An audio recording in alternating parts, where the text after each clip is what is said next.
It's One UI 6 running on the Galaxy Fold 5. Been waiting for this one for a little bit. If you're watching the channel, you know as the cat knocks the camera around because we're in a slightly different setup, I was trying to eliminate echo as best I could. So we're going to see, this is a temporary setup until I can get the other studio up and running echo free. So if you're a viewer of the channel, you know I was using the OnePlus Open a lot.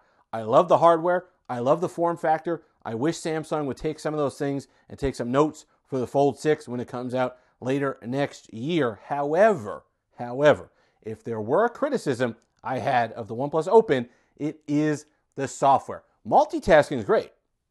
No problems with multitasking. I love Open Canvas. I love the ability to have the apps just kind of floating around, give them all an aspect ratio that they deserve. Love it. However, the rest of the software experience leaves something to be desired. Now, I know a lot of people are saying, well, I love the Oxygen OS. I don't know what you're talking about.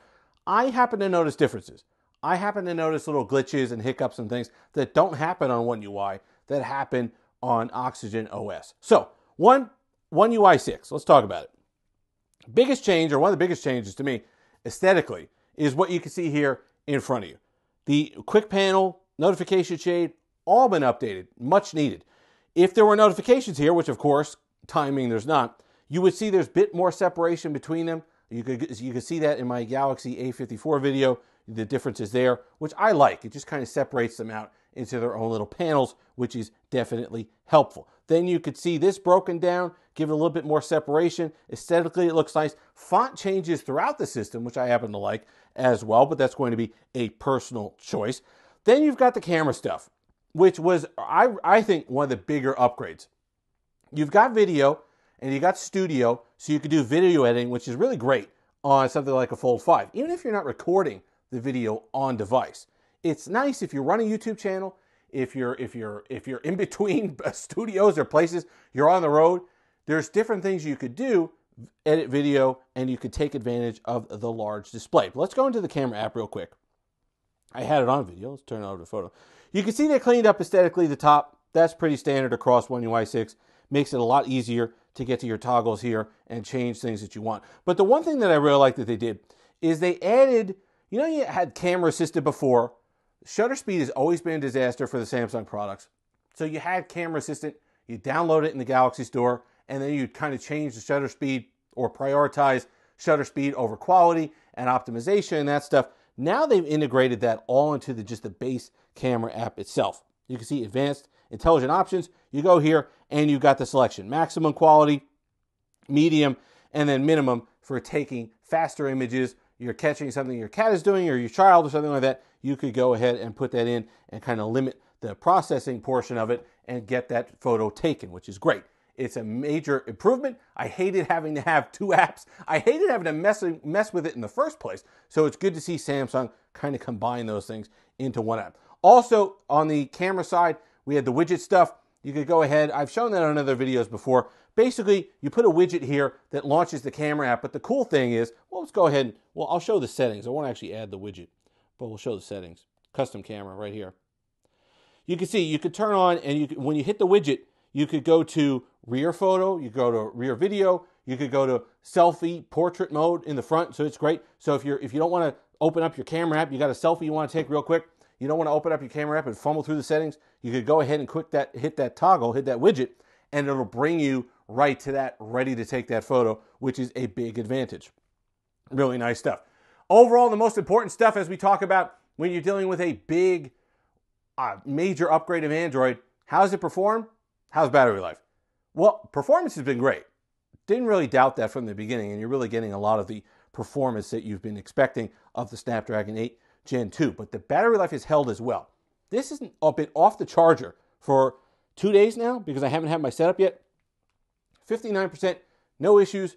Battery life is great. Plenty of screen on time, been talking to friends. I forgot to set my fantasy football lineup in the playoffs, so I didn't start a kicker. I lost by 0.2 of a point.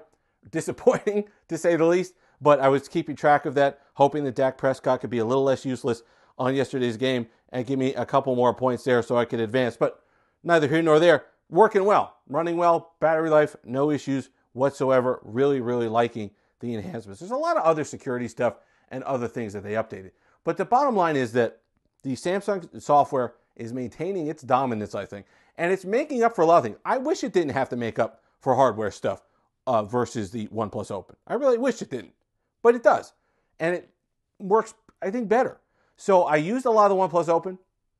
I thought I was going to be disappointed coming here, kind of getting the downgrade on the outer display, but I was always a big, I'm not a supporter, but when they increased the display size, the outer display size on the Fold 4, they gave us those 2 extra millimeters. I was right there saying, you know what? That's enough for me for right now. I could scroll, I can type, I could do a lot of things that I want to do there without any issues. It doesn't feel like I'm being completely limited on the outer display. I don't feel like I'm being robbed of an experience. If I had to live the entire day on the outer display, I don't feel like that's impossible like it was on the Fold 3, just completely narrow. The Fold 2, I couldn't live the entire day on the outer display. This one I can, which is a big difference. And a lot of people, when I talk about it, even the slight difference that the OnePlus Open has on the outer display, people are saying, you know what, I don't want that. I want this compact size. This is a pocketable phone, if you could say that for a foldable device. It is something that feels good in the hand. You could palm it. If you have slightly larger hands, you could palm this device even while it's open. You have the S Pen support. There's a lot of things that this device has as an advantage over the OnePlus Open. Build quality is one of them, I think.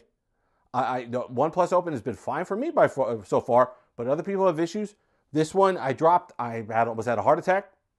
I dropped it from a height of about maybe 3 feet, and it was launched. So it came out of the pocket, it went up and then down. So it had time to get some velocity on it, but it was actually okay. But like with anything else, it's, you got to hit it at the right angle, but this one was fine. I'm liking the pocketability of this, liking the size, have no issue. You can see I usually take these cases off, the cases, when I do a video. But the first-party Samsung Ring case has been really fantastic. I've been using it ever since I got it. Really helps with that palmability of the device, and I just love it. And Samsung kind of went through a peaks and valleys when it came to the first-party cases. They were originally Note 9. I think they were some of the best cases on the market for the devices. Then they became some of the worst for the past couple years, where you had cases flaking apart, not working, disasters. But now you see with the S23 Ultra leather cases, really nice quality stuff. This one's really nice, so it's nice to see them come back. You could still get deals on this device here. Link will be in the description. Does help the channel. $799 is the max you could get it to. But that's with the enhanced trade-ins, with the free upgrade. So they are doing the free upgrade to 512 gigabytes of storage. So take advantage of that. There are several things that you could do there. But make sure, if you have an enhancement, if you have a trade, then take advantage. Otherwise, you might want to sit back. But it's not like the S23 Ultra. It's not a situation where this device is going to be not obsolete, but it's going to be not the main flagship in a month's time. This comes out in August. You've got plenty of time that you could use this Fold 5, especially if you get it for sub $1,000. You run a business, it's a lot of use for this. Running well in the new software. If you could get it for, like I said, sub $1,000, take advantage of the credits, go ahead and you get a full 9 months of use before you have to worry about it not being the latest and greatest anymore. If you've made it this far, like, comment, subscribe, all that fun stuff. Until next time, have that Steelicious day.